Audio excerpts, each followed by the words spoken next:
I don't know about you, but sometimes my head is spinning during the company's financial updates. No offense, Robert. So whether you're on the same boat or just need some brushing up on your financial terms, stick around because we're about to make some sense of this alphabet soup. Let's start with 3 financial terms that can be confusing for a non-financial person. It's me. Hi. I'm the non-financial person. It's me. These terms are the street, EBITDA, and non-GAAP. First up is the street. Now, this isn't a fictional street where nightmares occur like Elm Street. This is a real street where nightmares may or may not occur. It's Wall Street.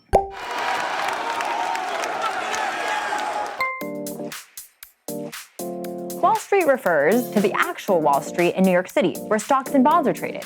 Shout out NYSE 2022. But it's also a general term to refer to the equity analysts that publish revenue and earnings estimates for publicly traded companies like us. Beating the street means delivering results that are better than what the equity analysts expected. Now let's get into acronyms. E, B, I, T, D, A. EBITDA. EBITDA. Bibbidi bobbidi EBITDA. Eeny, meeny, miny, mo.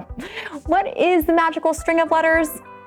EBITDA stands for earnings before interest, taxes, depreciation, and amortization. Okay, now you know what it stands for, but what does it mean? Basically, these are fancy accounting words.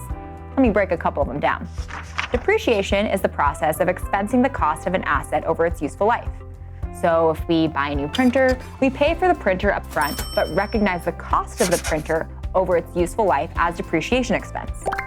Amortization is similar to depreciation. It's the accounting practice of spreading the cost of an intangible asset over its useful life. Some common intangible assets would be patents, trademarks, and even the value of our brands. The most important aspect of depreciation and amortization is that these expenses reduce our net income but have no impact on our cash balance. Net income is the standard measure of corporate profitability. It's the bottom line on every income statement and includes all types of expenses, including depreciation, amortization, taxes, and interest. Sound familiar?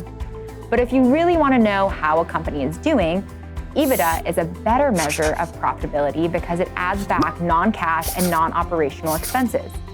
EBITDA is calculated by adding interest, taxes, depreciation, and amortization back to net income, and investors consider this a better measure of profitability. The reason is because depreciation and amortization have no impact on a company's cash balance, and interest and taxes are related to a company's tax structure and debt levels and not related to the operational performance of the company. And finally, non-GAAP. Mind this gap, because you'll need to step over a lot of financial terms to understand it, and at 5'2", it's quite a doozy. GAAP stands for Generally Accepted Accounting Principles. These are the standardized financial reporting requirements of all publicly traded companies. Since we are a publicly traded company, we have to report GAAP results. But keep calm and GAAP on, because non-GAAP earnings are a complementary accounting method used to provide a better view of the ongoing profitability of a company. Non-GAAP earnings exclude one-time events, such as an acquisition or restructuring, which can be expensive in the quarter they happen. But since we don't do acquisitions or restructure every quarter, removing these expenses gives investors a better view of how the company is performing. Non-GAAP results provide investors with a better view of a company's operational performance. Hold up 3 fingers if you got it. Who am I kidding? I can't even see you. So we covered 3 key financial terms today: the street, EBITDA, and non-GAAP. See, that wasn't so bad. Thanks for sticking around, folks. See you next time.